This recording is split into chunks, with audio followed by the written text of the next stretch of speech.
Alright guys, how you guys doing today? This is the first video of today. It's about Benue killings and what is happening in Benue. But don't look at it like that. Always see it like what is happening in Nigeria.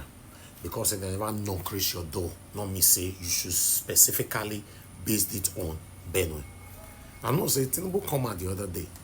He called the Benue state governor, tell him say make him negotiate and embrace reconciliation with the people that is buying the people in Benue State, allegedly.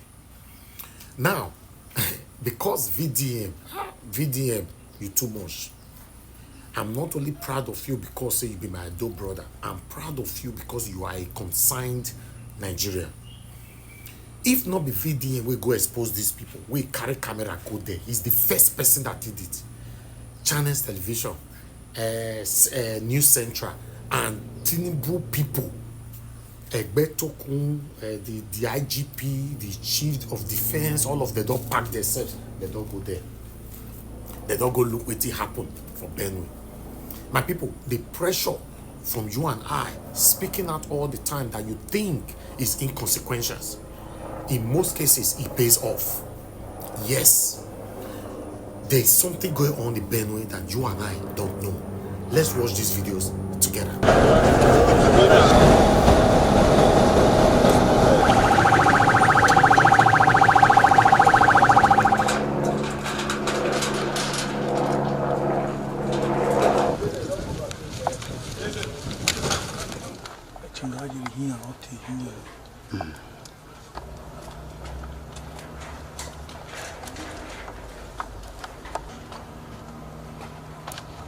They have killed 3 persons in a house. That was the starting of the massacre. Yes. So as that happens, then we were afraid. And that was at my own personal area. They were 4 in numbers. And they are Fulanis. I saw them closely. I did not know what makes that I was escaped in the incidents. My family members affected, they are 5 in numbers. My wife, brother, and 4 children. Yes, all killed in the market side. Fulani herdsmen came in around the Yelwata East, started firing gunshots. They fired for almost 5 hours. They met a stiff resistance here from the police. Immediately when they met the resistance, they moved towards Yelwata Market, Yelwata New Market. There they slaughtered more than 100 persons. The incidents lasted for more than 5 hours. They burnt some of our community members in stores there. There are some stores that are housing more than 50 persons. All were burnt down. People slaughtered there, others burnt to ashes. That was exactly what happened.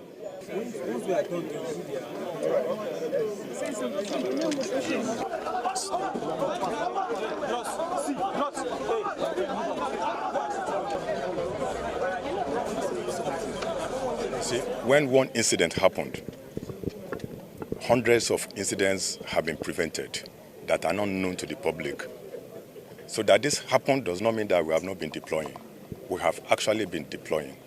We've been working together with the military and with other security agencies to ensure that this reign of impunity of these criminal elements ends, and we are committed to this. This attack on the peaceful Yelewata community is one attack too many. It is not just an attack on the people of Benue State. It's an attack on the entire nation. And we are not going to accept it. The people of this community are not alone. We are with them. The entire Nigerian communities are with them. A day will come when these bandits will come to operate as they used to, and they will never return. That day is drawing nearer. I can assure you that we are committed to fight this battle and win this war. My appeal to the community is to cooperate with us. They know their environment more than anyone else. They should give us information. They know the strangers. They can recognize strange movements. they can see the signs that warns that there is an impending danger, they should please give information to us. And I want to assure them that any information given to our commanders on ground will be treated with utmost confidentiality. To come here and see the communities, to also commiserate with His Excellency, the Governor of Benue State, and the good people of Benue State. Like the IGP mentioned, this is one too many killings. We're tired of innocent souls being killed, and we're here to ensure that we address such. From now, I'll be going to see my commanders, and we have to change our strategy. We're going to look inward and see how we can address it. But like we mentioned, we cannot do it alone without the community, without the state. We need everybody to be part of it. We understand that even before now, we used to have, even within us, people that compromise and give information. Because going around, you see the way some of the burnings were made, they were targeted, and which means they had insiders. And so I've discussed with the communities, the traditional rulers, with the clergy, for us to work united. There have been some issues on trust, and that we're going to address. For us, like I said, we want this to be the last one that will happen. We're going to go all out to ensure that we address it. We have put in measures in other places, and it has worked. Here is not going to be different. I want to assure Nigerians that not only Benue State, all over the country, we are determined, based on the mandate of Mr. President, to ensure that we restore peace and tranquility within our country. But we need Nigerians to support us. We must work together as a team. We've also had the information that sometimes some of these people come across borders. Wherever it is they're coming from, we're going to go after them and take them. So we must take the battle to them, not waiting for them to attack. And that's one I think is very, very critical. Tomorrow, hopefully, I will also want to proceed to Nasarawa State to see His Excellency, to be able to, because the borders are actually very critical to the success of what we're doing. For the youths, please don't give up. This is our country. We can never, ever give our country up for anything. And this madness must stop, and it will end. Once again, my heart goes out to this community of mine in the state and the entire local government and then the entire citizenry of the state. This is a killings uncalled for. Whatever thing it is, it's quite unfortunate that this kind of a carnage, this kind of killings, persists. The presence of the Chief of Staff, Chief of Defense Staff, and the IGP mean quite much to me, and definitely the people as well. The moment they heard of this, they called from Abuja same day, and they had condoled with us. The president himself is quite touched. Again, the presence of the two here this afternoon, it's quite reassuring to our people. As the community elders and the traditional rulers were giving a positive nod for their very prompt response, I know we remain very hopeful that this kind of a devastating occurrence would not happen, not only within the local government, but around the state. We've gained their own assurances of the support. Already, we now have an increased presence of different teams and squads. That is going to create a huge difference. They've been to the sites, we've all been there, we've seen how inhuman it is. Each person is touched. It remains our prayer and resolve that. This kind of a touchdown never happens any place. I said clearly the support the support isn't enough because people are still being killed. Now, President, Charles, sorry, Governor, we're fast running out of killed. time, and I've got to move on. President Tinubu has asked you to organize peace meetings between what he called warring communities. Is that something you can do? Is that something that's realistic in the context of what is happening in Benue State? Yeah, in part it is. Warring communities, for some reason, when groups within the state are completely unified, they're able to attack any force at all. But that is not the case here in the state. There are certain differences that require ironing out. The president mentioned of sorting out the differences can be referred to this as well. So in this context, it is appropriately correct. But however, you mentioned at the start of, sorry, Governor, you mentioned at the start of this conversation, I apologize for interrupting you, but you mentioned at the start that you were being overrun by bandits. I mean, are you going to be able to get bandits to sit down with community people to discuss peace? Charles, please, when you ask a question, you want some answers. This would be very helpful. This would be very helpful. Suppression wouldn't help us here. We're trying to find solution to this. I earlier on had made blended a template that we had farmer header crisis. We used to do our own reconciliation. We sorted ourselves out within different communities. So I think it's an invitation for us to go back there now and do what traditionally we were doing, and calm and peace were in Benue State. Now that the fight again is taken to a very different level, kind of an onion layer, different dynamics will be employed in here. Today, we had the visit from the Inspector General of the police, also the CDS. And they all deployed their own people. And in fact, the CDS was very quick to say, if the tact they had employed it's not working, they are going to bring in a new dynamic way of thinking and action and then execution. And I think that is going to be of tremendous support. And we cannot identify the bandits, but what we need is peace.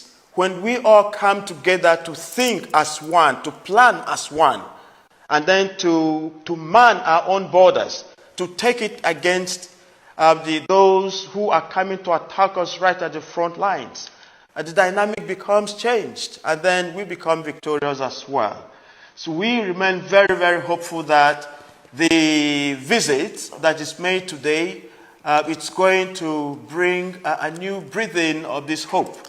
The president's visit come Wednesday this week again, it's going to be another higher level, not only of hope, and not only of just him sympathizing with us, but for him seeing exactly what is going on in the state. He's already briefed, he understands everything, but then his presence would matter because presence matters. So his visit is again going to create that distinction. And then he would also interact with a number of stakeholders here, letting him know where it is hurting us most. And I'm sure he will not only listen, he will do more plus what he'd done in the past. The position of government is very clear from ab initio that the government of Katsina State under the leadership of Malam Dukarotta will not negotiate with bandits.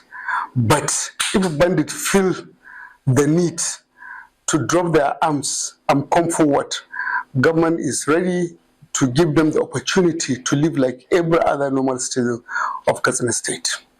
And we are very lucky that bandits in Jibe local government and Bazari local governments came forward through their messengers, and they came forward and they initiated discussion with the leadership of their communities. And alhamdulillah, the discussions were robust, and we are having very peaceful activities in both GBA and Bazar local government.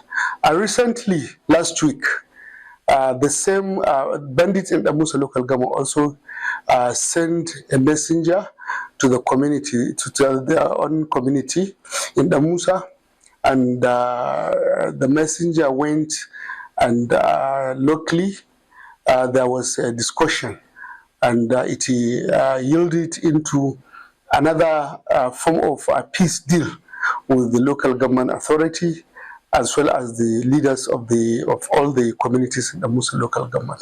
So let me make it very crystal that Katsina State government is still in its position that we are not negotiating with bandits, but as a responsible leaders, if these people decide to lay down their arms, we'll give them the opportunity to be a responsible citizen in the state.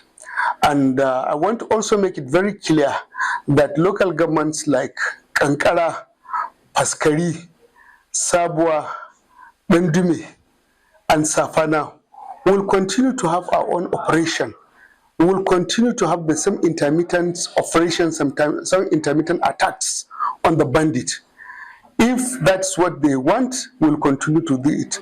But for those local governments that have sat down with the bandit and arrived at a reasonable position, we'll give them the opportunity to continue with their normal activities. But let me also make it very clear that in case of them reneging their promises, we are going to deal with them as we used to. That is the position of government. Thank you. I think that this is clear terrorism. I think that this is clear banditry. I think that this is possibly an offshoot from Boko Haram. This is clearly a case of terrorism happening in Nigeria. Those who are alleging that they are being harbored in neighboring states like Nasarawa, yes. Is there any truth in that? There's a lot of truth in that. In my local government too, we have information that they are camped in Kashimbila, which is part of Taraba, but on the border with Benue. But those states where they are alleging that they are being camped, there are no attacks in those areas. Well, what are they looking for in Benue? Benue has fertile land. Let me tell you a little bit about Benue. Benue is the number 4th or 5th largest in terms of population in Nigeria. The Chi people are the number 4th or 5th largest ethnic group in Nigeria. Benue State is the number 1 most Christian state in the whole of northern Nigeria. Benue is 99.9% Christian. It's the most Christian state in Nigeria. It is the most fertile state in Nigeria in terms of food production. Benue was the food basket of the nation. But all that is gone. Over 40% of our arable land currently is not being farmed. So our young people, our women are currently displaced. Hundreds of thousands of people are displaced. There are no more farming. Farmlands are being taken over. And we have settlements now of the Fulani who have settled in our land right now and have taken over a lot of land for grazing. But you heard so farmers are not able to farm. He said people should sit down and reconcile. Who are the opposing parties here? When the president said reconcile. We have never had problem with any ethnic group in Benue. Benue has a huge population of the Igbo people. But politicians are talking in the midst of this. The governor is alleging that some politicians are these, some other politicians are, even within the APC, you are hearing conflicting positions about this matter. Look, there's is there any way politics is in the middle of all of this? Not at all. Not at all. There's no need to politicize this issue. There's absolutely no need to politicize the issue. The fact is that the governor and the members of the National Assembly have not been able to work together because the governor has not considered us important enough to support his government. So he has not invited us for a meeting since he became governor. He has not engaged with us. Are you a member of his party? We're a member of the same party. But so he has never engaged with us. He has never invited us for a meeting. There's been faction. It is said that some of you are of the SGF faction in the APC. Well, we don't recognize that. So there's opposition within the party. Yes, there's opposition, and unfortunately, the party at the national level kind of added fire to that to those cracks by appointing a caretaker and dismantling a sitting executive of the party in Benue State unconstitutionally. So the party at the national level added fire by creating that scenario. Because there are the feelings that on one hand, yes, the insecurity in Benue State has its own fire, which is propelling the crisis. But on the other hand is the fact that politicians are not supporting the governor and they are fueling it. Because the governor said it clearly on this program that politicians in Abuja are the ones behind, and there are intelligence to that fact. The governor said he will release a report of a commission of inquiry. He said you released it on Tuesday or Wednesday last week. We've not seen that report. We are eager to see the report. In fact, we released it. The National Assembly Caucus did a press conference a few days ago where we've asked the governor to release the content of that report and to subject it to investigation. Those of you on the side of the SGF, what do you have against the governor? We have nothing against the governor. The governor is not the leader of the party. He is a leader of the state. So why is the contest between the SGF and the governor? Who is the leader of the party? We don't understand why there's a contest. We don't understand. Is he not why. the leader? Is the SGF the leader? The SGF is a leader in his own right. But he has been a leader of the party. Leader? The leader in Benue State of the APC. Look, the truth of the matter is that the SGF, Senator George Akume, remains the leader of APC. Above the governor. Look, the governor is a leader in his own right. The governor is the leader of Benue State. And there's no challenge to his authority. Okay, what did the SGF do to not offer him leadership of the party? He became governor. He had the party structure in place. He never called the party together one day to say, guys, this is what I want to do. He never did any concessions. So how did you become a leader? You know, the problem is that this is just, the governor came from the church. He was not a politician. So he did not understand the role he needed to play to naturally and systematically take over leadership of the party. What gives governors leadership of the party? Because they fund the party, they give support to the party, they help build the party. That is all the governor needed to do. Nobody is competing with his leadership. Nobody is competing with his status as governor of the state. He formed his cabinet 100% by himself. The SGF did not nominate one person into his cabinet. The SGF has not nominated one person as his advisor. He has done local government elections across 23 local governments. He has single-handedly handpicked all the 23 and all the 276 councillors in the state. So the governor formed his team without a single input from the SGF. That is sad. Very, very sad. Although I know this is NWATCH Media. Join us every day, 7 p.m. Nigerian time. Let's continue to talk about things that's affecting you and I.